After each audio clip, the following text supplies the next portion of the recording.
పాకిస్తాన్‌కి ఒక విచిత్రమైన పరిస్థితి. విచిత్రమైన షాక్.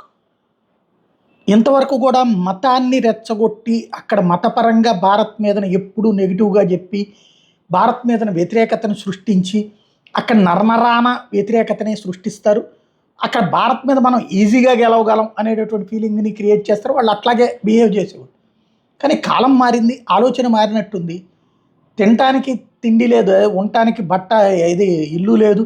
కట్టుకోవడానికి బట్ట లేని పరిస్థితులు అక్కడ పెరిగిపోయి 77 ఏళ్లుగా ఆ దరిద్రమే ఉంటే, భారత్‌లో ఉన్నటువంటి ముస్లింలు దర్జాగా ఆస్తులు సంపాదించుకున్నారు, వ్యాపారాలు చేసుకుంటున్నారు, ఉన్నత స్థితికి చేరుతున్నారు.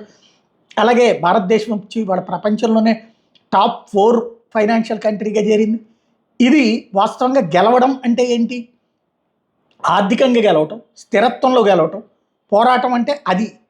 అది చేతకాని కేవలం వెనక నుంచి వెన్నుపోట్లు పొడిచేటటువంటి దౌర్భాగ్య స్థితిలోనే 70 ఏళ్ల నుంచి సాగిపోయి, చివరికి పతనమవుతూ వస్తున్నటువంటి పాకిస్తాన్‌కి సజీవ సాక్ష్యం తాజాగా అక్కడ ఏ మత పెద్దలైతే రియల్ పాలన నడవనివ్వకుండా ఉన్మాదంతో నడిపించారో, ఆ మత పెద్దలు ఇప్పుడు ప్రజల్ని రెచ్చగొట్టే ప్రయత్నం చేశారు. ఇస్లామాబాద్‌లో లాల్ మసీద్ చాలా పెద్దది. పాకిస్తాన్‌లో రకంగా ప్రముఖమైనటువంటి మసీద్. అక్కడ వచ్చినటువంటి పబ్లిక్‌ని ఉద్దేశించి మౌలానా అడిగారు.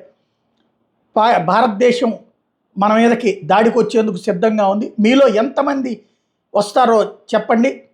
సరిహద్దులో వాళ్ళ అంతు చూద్దాం. పాకిస్తాన్ సత్తా ఏంటో వాళ్ళకి చూపెడదామని. చేతులు ఎత్తండి అంటే ఒక్కడు కూడా ఎత్తరా. ఒక్కడంటే ఒక్కడు కూడా. పదే పదే అడిగాడు. ఎవ్వరూ చేతులు ఎత్తకపోవడంతో బెత్తరపోవడం మౌలానా వంతైంది. అంటే పాకిస్తాన్ ప్రభుత్వం పట్ల, పాకిస్తాన్లో ఈ మత పెద్దల వ్యవహార శైలి పట్ల ఎంతగా విసిగిపోయారు అన్నది అర్థమవుతుంది.